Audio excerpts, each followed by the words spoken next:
بسم الله الرحمن الرحيم. السلام عليكم ورحمة الله وبركاته. إن الحمد لله نحمده ونستعينه ونستغفره ونعوذ بالله من شرور أنفسنا ومن سيئات أعمالنا. من يهده الله فلا مضل له ومن يضلله فلا هادي له. وأشهد أن لا إله إلا الله وحده لا شريك له وأشهد أن محمدا عبده ورسوله. أما بعد، فإن خير الحديث كتاب الله وخير الهدي هدي محمد صلى الله عليه وسلم وشر الأمور محدثاتها وكل محدثة بدعة وكل بدعة ضلالة وكل ضلالة في النار. قال الله تعالى: أعوذ بالله من الشيطان الرجيم. يا أيها الذين آمنوا كتب عليكم الصيام كما كتب على الذين من قبلكم لعلكم تتقون. সম্মানিত দিনী ভাই সকল, সমস্ত প্রশংসা গুণগান সেই মহান আল্লাহ তাবারাক ওয়া তাআলার জন্য, যার প্রশংসা করে শেষ করা যায় না, যাবে না, যার রহমতে, বরকতে, তৌফিকে হারমারি মসজিদে এশার নামাজ পড়ে ধারাবাহিক দার্সে বসার তৌফিক পেয়েছি, তাই আমরা সকলেই বলি আলহামদুলিল্লাহ। সম্মানিত দিনী ভাই সকল, আমাদের এই ধারাবাহিক দার্সে আজকে যে বিষয় নিয়ে আলোচনা করব, বিষয়টা পূর্বের সাথে সংশ্লিষ্ট। গত সপ্তাহে আলোচনা করেছিলাম রোজার ফজিলত সম্পর্কে, সাধারণভাবে আলোচনা করেছিলাম যে সাধারণভাবে রোজার ফজিলত কী এবং রমজান মাসে রোজার ফজিলত কী। আজকে ইনশাআল্লাহ এই সিয়াম শব্দটা নিয়ে তাৎপর্য হবে, সিয়ামের গুরুত্ব মাহাত্ম্য সম্পর্কে আলোচনা হবে। সম্মানিত দিনী ভাই সকল, সামান্য কয়েকদিন বাকি আছে, তারপরে সেই আকাঙ্ক্ষিত মাস মাহে রমাদান আসতে যাচ্ছে। কয়েকদিন পরে, 10-11 দিন পরে ইনশাআল্লাহ সেই কাঙ্ক্ষিত মাস আমাদের কাছে আসবে।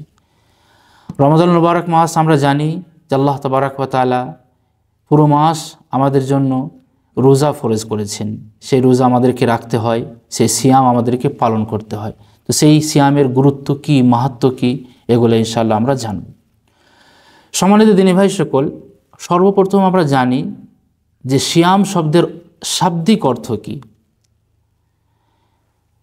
দেখেন, এটা আসলে হচ্ছে সিয়াম। এমনি আমরা আমাদের সমাজে প্রসিদ্ধ যে রোজা, আসলে এটার ফার্সি শব্দ যা আস্তে আস্তে উর্দু ভাষার সাথে ব্যবহার হয় এবং সেই সাথে সাথে আমরাও ব্যবহার করি এবং এইটাই বেশি চলে, কিন্তু আসল শব্দ কি? সিয়াম। তো সিয়ামের শাব্দিক অর্থ হচ্ছে বিরত থাকা, বিরত থাকা, চুপ থাকা, নিশ্চুপ থাকা, স্তব্ধ থাকা। আর এই কারণেই দেখবেন যারা নিশ্চুপ থাকে, চুপ থাকে, তাদেরকে সাইম বলা হয়। আল্লাহ তাবারাক ওয়া তাআলা কোরআনে কারীমে মারিয়াম আলাইহিস সালামের একটা কথা উল্লেখ করে, আমরা জানি ঈসা আলাইহিস সালাম বিনা পিতার সন্তান যখন হয়েছে, স্বাভাবিকভাবে সেখানকার লোকরা জিজ্ঞাসা করবে যে কীভাবে, কী ব্যাপার, এ কীরকম হলো, কি হলো না হলো, সবার কাছে একটা আশ্চর্য ব্যাপার। তো আল্লাহ তাবারাক ওয়া তাআলা কী শিখিয়ে দিলেন দেখেন। আল্লাহ তাবারাক ওয়া তাআলা মারিয়াম আলাইহিস সালামকে শিখিয়ে দিচ্ছেন, ফাইম্মা তারায়ান্না মিনাল বাশারি আহাদান ফাকুলি ইন্নী নাযারতু লির-রহমানি সাওমা। তোমাকে যখন কেউ জিজ্ঞাসা করবে এসব সম্পর্কে, তুমি কি বলবে? যে আমি আল্লাহ তাবারাক ওয়া তাআলার কাছে চুপ থাকার নজর মেনেছি। তো সাওম শব্দের অর্থ হচ্ছে চুপ থাকা, বিরত থাকা। ফালান উকাল্লিমাল ইয়াওমা ইনসিয়া, অতএব আজকে আমি কারোর সাথে কথা বলবো না। আচ্ছা, শরীয়তের পরিভাষাতে সিয়াম কাকে বলে, এই রোজা কাকে বলে?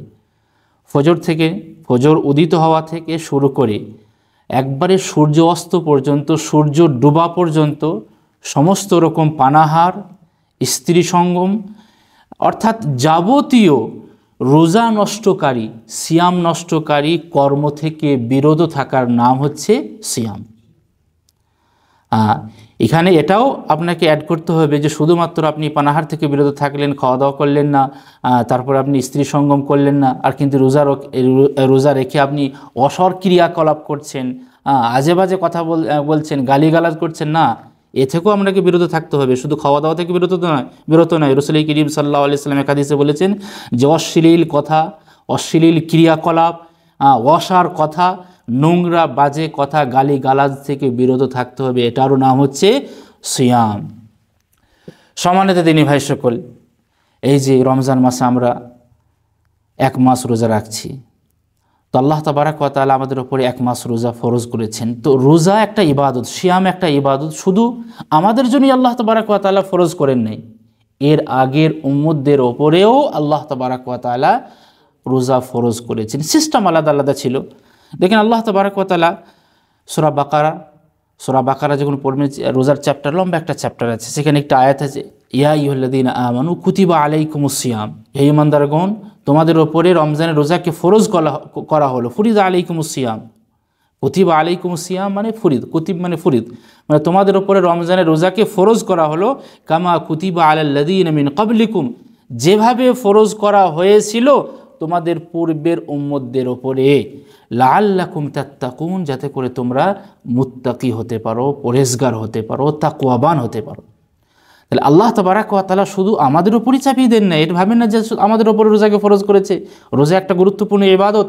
এই ইবাদত আল্লাহ তাবারাক ওয়া তাআলা যেভাবে আমাদের উপরে ফরজ করেছেন, সেভাবে আগের উম্মতদের ওপরও ফরজ করা হয়েছিল। রোজার সিস্টেম ভিন্ন ছিল, আমাদের রোজা আলাদা ছিল, ইহুদ নাসারাদের রোজা আলাদা ছিল। আপনার সাওমে দাউদি আমরা জানি, দাউদ আলাইহিস সালামের রোজা 6 মাস রোজা, 6 মাস, একদিন রোজা একদিন ইফতার, আপনি ক্যালকুলেশন করেন তাহলে 6 মাস রোজা হবে। তো রোজার ভিন্নতা আলাদা আলাদা ছিল, কিন্তু রোজা একটা গুরুত্বপূর্ণ ইবাদত, আল্লাহ তাবারাক ওয়া তাআলা যুগে যুগে এটা পাঠিয়েছিলেন। সম্মানিত দিনী ভাই সকল, আমরা জানি যে ইহুদি খ্রিস্টানরা, রাসূল করিম সাল্লাল্লাহু আলাইহি ওয়াসাল্লামের একটা হাদিস পড়বেন, আগামীতে আলোচনা হবে। রাসূল করিম সাল্লাল্লাহু আলাইহি ওয়াসাল্লাম সাহারি করতে বলেছেন। কেন? যে একটা সাহারিতে বরকত আছে, আর দ্বিতীয় হচ্ছে ইহুদিদের মুখালিফাত হবে, তাদের বিরোধিতা হবে, তারা সেহরি করে না, তোমরা সেহরি করো। তার মানে বোঝা গেল তাদের রোজার সাথে আমাদের রোজার একটা ভিন্নতা কি, সেহরি করা এবং না করা। সম্মানিত দিনী ভাই সকল, এবার আসি, দেখেন আল্লাহ তাবারাক ওয়া তাআলা আমাদের উপরে একবারে রমজানের রোজাকে চাপিয়ে দেন নাই। একবারে রমজানের রোজাকে চাপিয়ে দেন নাই, ধাপে ধাপে ধাপে ধাপে আল্লাহ তাবারাক ওয়া তাআলা ফরজ করেছেন। দেখেন আল্লাহ তাবারাক ওয়া তাআলা তিনি প্রজ্ঞাময়, তিনি আলিম, তিনি খাবির। তিনি জানেন যে হঠাৎ করে যে চাপিয়ে দিয়ে হয়তো আমার বান্দাদের কষ্ট হবে, সেইভাবে তিনি আল্লাহ তাবারাক ওয়া তাআলা ধাপে ধাপে ধাপে ধাপে ফরজ করেছেন।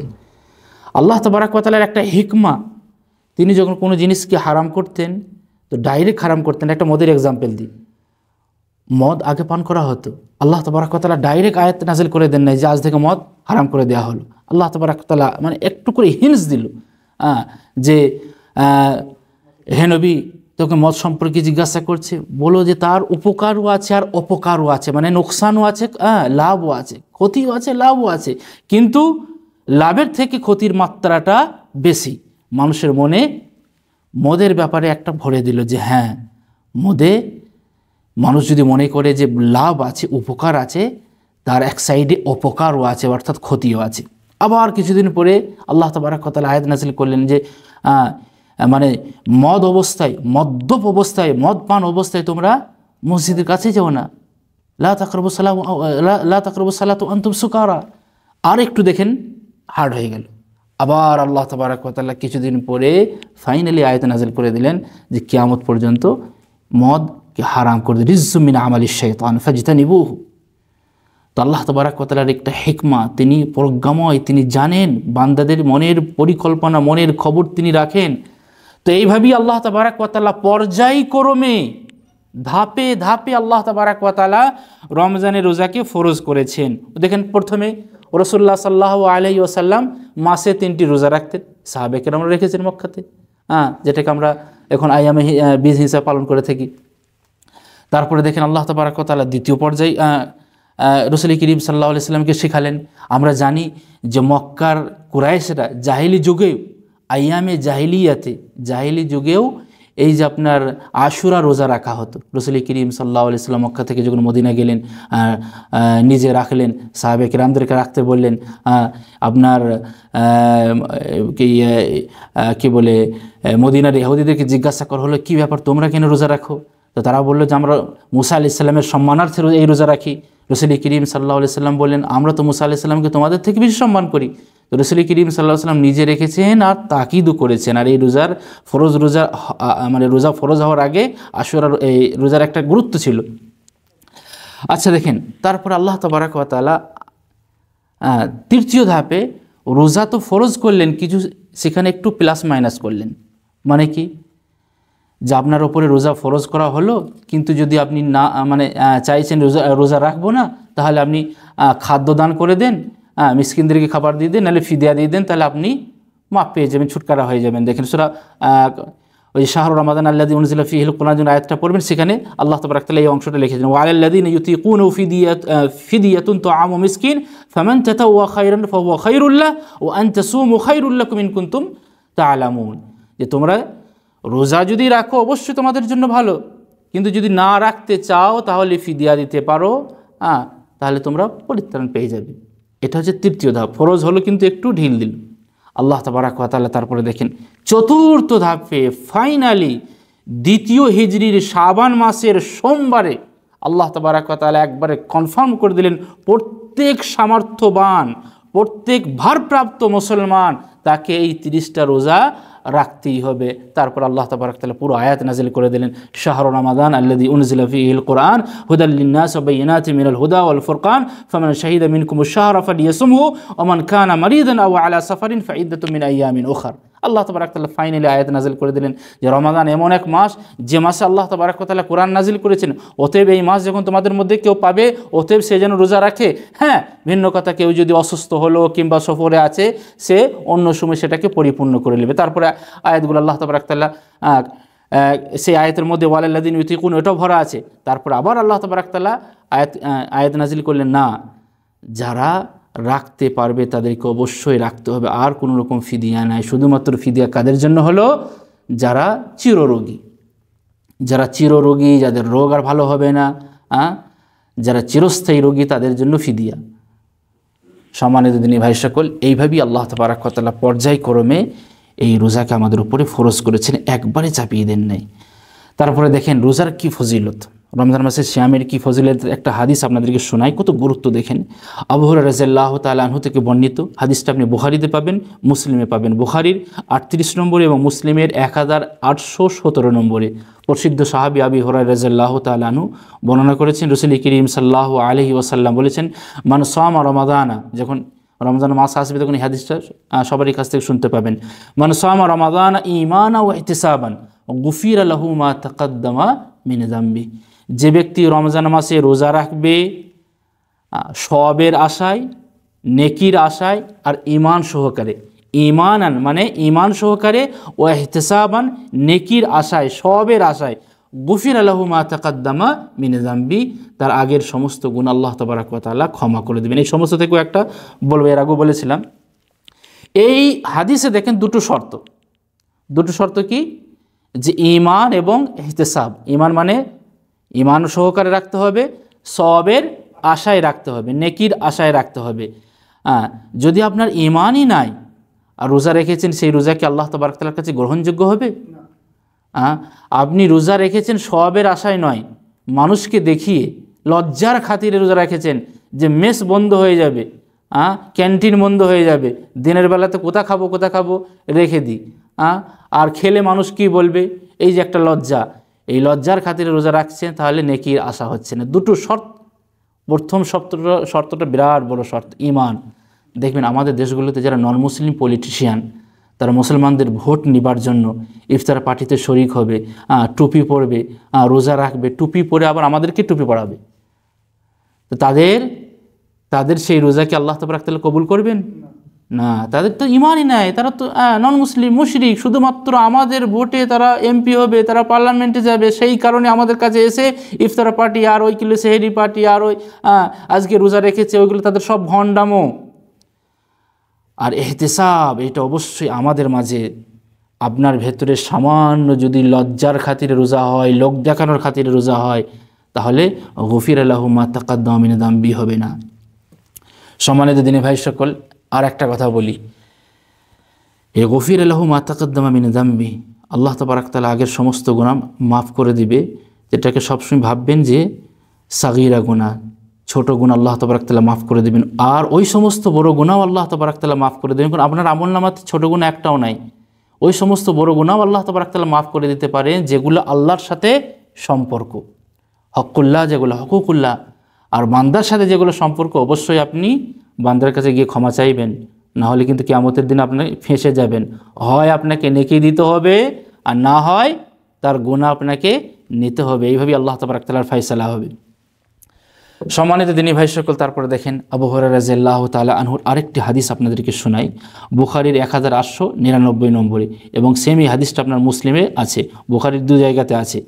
রাসূল করিম সাল্লাল্লাহু আলাইহি ওয়াসাল্লাম বলেছেন, ইদা জাআ রমাদান, যখন রমজান মাস আসে, ফুত্তিহাত আবওয়াবুল জান্নাহ, জান্নাতের দরজাগুলো খুলে দেওয়া হয়, ওয়া গুল্লিকাত আবওয়াবুন নার, আর জাহান্নামের দরজাগুলা বন্ধ করে দেওয়া হয়, অসুফিদাতিশ শায়াতিন, আর শয়তানদেরকে শিকলে আবদ্ধ করা হয়, তাদেরকে বেঁধে দেওয়া হয়। আর আলহামদুলিল্লাহ দেখবেন রমজান মাসে আমাদের মন একরকম হয়, আর অন্যান্য মাসে মন একরকম আর একরকম হয়। রমজান মাসে কিভাবে আমি ইবাদত করব, কিভাবে আমি ভালো কাজ করব, কিভাবে আমি 5 ওয়াক্ত নামাজ জামাত সহকারে পড়ব, সবসময় এই ধারণা আমাদের থাকে। অন্যান্য মাসে কি সেটা থাকে? যারা 5 ওয়াক্ত নামাজই লয়, রমজান মাসে নামাজ পড়ে তারপর সেই নামাজ আস্তে আস্তে কমতে কমতে কমতে কমতে কমতে জুমাতে পৌঁছে যায়। সম্মানিত দিনী ভাই সকল, দেখেন আর একটা হাদিস আছে যে ইযা কানা আউয়ালু লাইলাতিন মিন রমাদান সুফিদাতিশ শায়াতিন ওয়া মারাদাতুল জিন, শয়তানকে তো শিকল আবদ্ধ করা হয়, ও মারাদাতুল জিন, আর যারা অবাধ্য জিন তাদেরকেও শিকল আবদ্ধ করা হয়। অগুল্লিকাত আবওয়াবুন নার ফালাম ইউফতা মিনহা বাবুন, আগের হাদিসের মতনই। তারপরে দেখেন রাসূল করিম সাল্লাল্লাহু আলাইহি ওয়াসাল্লাম বলছেন, ওয়ানাদা মুনাদিন, এক আহ্বানকারী আহ্বান করতে থাকে, ডাকতে থাকে, ইয়া বাগিয়াল খাইরে আকবিল। আল্লাহু আকবার। এই মানে শব্দগুলো যদি আপনি চিন্তা ভাবনা করেন আর এগুলো আপনি নিজের মানে আমল করার চেষ্টা করেন, অনেক সব পাবেন। ইয়া বাগিয়াল খাইর আকবিল, আল্লাহু আকবার, অগ্রসর হও হে মঙ্গলকামী। ইয়া বাগিয়াল খাইর, হে মঙ্গলকামী, অগ্রসর হও, আগের দিকে যাও, নেকি লাও, সব তোমার অপেক্ষা করছে। ওয়া বাগিয়াশ শার আকসির, তারপর হে মন্দকামী ক্ষান্ত হও। তারপরে দেখেন ওয়ালিল্লাহি উতাকাউ মিনান নার ওয়া যালিকা ইনদা কুল্লি লাইলাতিন, আর আল্লাহর জন্য রয়েছে দোজখ থেকে মুক্তিপ্রাপ্ত, অর্থাৎ সম্ভবত আপনিও সেই দলের অন্তর্ভুক্ত হতে পারেন। আল্লাহ তাবারক ওয়া তাআলা, আমরা সবাই আশা রাখি যে আমরা জান্নাতে যাব। জাহান্নামের কেউ আশা রাখে? যে 5 ওয়াক্ত নামাজও পড়ে না সেও জাহান্নামের আশা রাখে না। তো আল্লাহ তাবারক ওয়া তাআলা এই রমজান মাসে দোজখ থেকে দোজখবাসীকে মুক্তি করে, আল্লাহ তুমি আমাদেরকে দোজখ থেকে মুক্ত করে জাহান্নামে এই জান্নাতে জায়গা দিবে। সম্মানিত দিনী ভাই সকল, তারপরে দেখেন এই সিয়ামের কত বড় ফজিলত। এটা একটা মানে গুনার কাফফারা স্বরূপ হয়। হুযায়ফা রাদিয়াল্লাহু তাআলা আনহু থেকে বর্ণিত একটি হাদিস আছে, উনি বলছেন রাসূল করিম সাল্লাল্লাহু আলাইহি ওয়াসাল্লামকে বলতে শুনেছি, ফিতনাতুর রাজুল ফি আহলিহি ওয়া মালিহি ওয়া জারিহি তুকাফফিরুহা আস-সালাহ ওয়াস-সিয়াম ওয়াস-সাদাকা। 3টি জিনিস রাসূল করিম সাল্লাল্লাহু আলাইহি ওয়াসাল্লাম বললেন যে মানুষের পরিবার, ধনসম্পদ, প্রতিবেশীদের ব্যাপারে যে সমস্ত আমাদের ছোটোখাটো গুনাহ হয়ে যায় সেগুলোর কাফফারা স্বরূপ কি? নামাজ আপনার সেই কাফফারা করে দেয়। প্রতিবেশীর সাথে আপনার কোনো একটা গণ্ডগোল হয়ে গেল, নামাজ আপনার সেটা কাফফারা হতে পারে।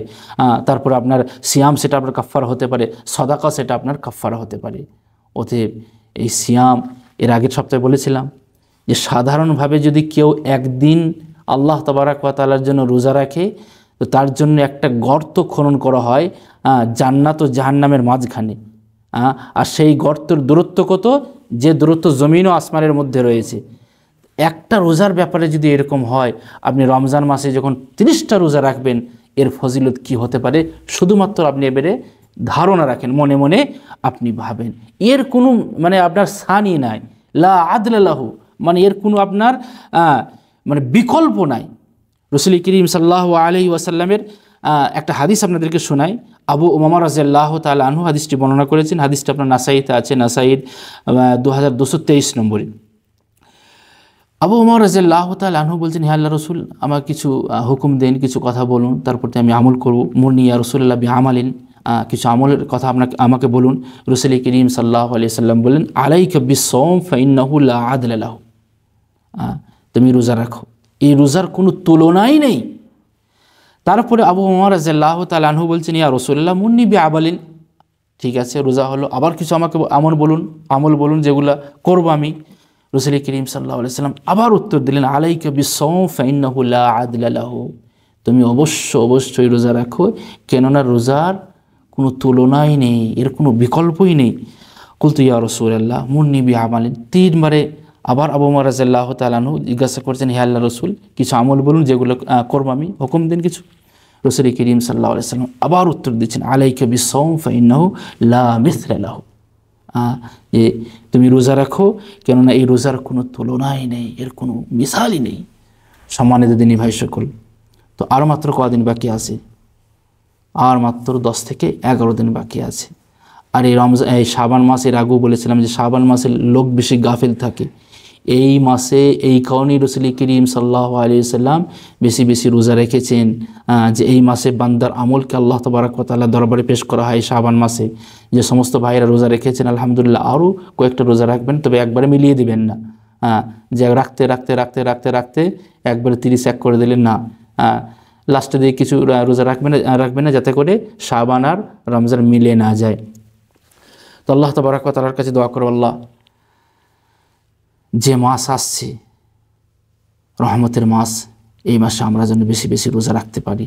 আল্লাহ এই কাঙ্ক্ষিত মাসে আমরা যেন নিজের গুনাহকে তোমার দরবারে তওবার মাধ্যমে আমরা মিটাইতে পারি, সেই তৌফিক দাও। কেননা আমরা জানি যে হতভাগা সেই বান্দা, যে বান্দা রমজান মাস পেল অথচ নিজের গুনাহকে মাফ করাইতে পারল না। এই বান্দার জন্য রাসূল করিম সাল্লাল্লাহু আলাইহি সাল্লামের বদদোয়া, এই জিবরাইল আমিনের বদদোয়া, আর সেই বদদোয়াতে রাসূল করিম সাল্লাল্লাহু আলাইহি সাল্লাম আমিন বলেছেন। অতএব এটা কখনোই আমাদের জন্য না হয় যে রমজান মাস পেলাম অথচ নিজের গুনাহ খাতাকে ক্ষমা করাতে পারলাম না। এর মানে কি? যে আমি তওবা করতে পারলাম না, আমি আল্লাহ তাবারক ওয়া তাআলার কাছে কান্নাকাটি করতে পারলাম না। আমি যদি আল্লাহ তাবারক ওয়া তাআলার কাছে কান্নাকাটি না করে নিজের গুনাহকে ক্ষমা না করাতে পারি এই রমজান মাসে, তাহলে আমার থেকে হতভাগা কি হতে পারে? আল্লাহ তুমি আমাদেরকে এই মাসে পরিপূর্ণভাবে রোজা রাখার তৌফিক দাও। আসসালামু আলাইকুম ওয়া রাহমাতুল্লাহি ওয়া বারাকাতুহু। সকলকে অসংখ্য ধন্যবাদ ভিডিওটি দেখার জন্য। সকলেই ভিডিওটি দেখবেন, শেয়ার করবেন, এবং যেটা আমাদের দাওয়াতি চ্যানেল দাওয়া আল মাজমা, এই চ্যানেলটিকে সবাই বেশি করে সাবস্ক্রাইব করবেন, যাতে করে আমাদের সমস্ত ভিডিও যা কিছু আমরা রেকর্ডিং করব, আপলোড করব, আপনাদের কাছে যাতে করে তাড়াতাড়ি পৌঁছে যায়।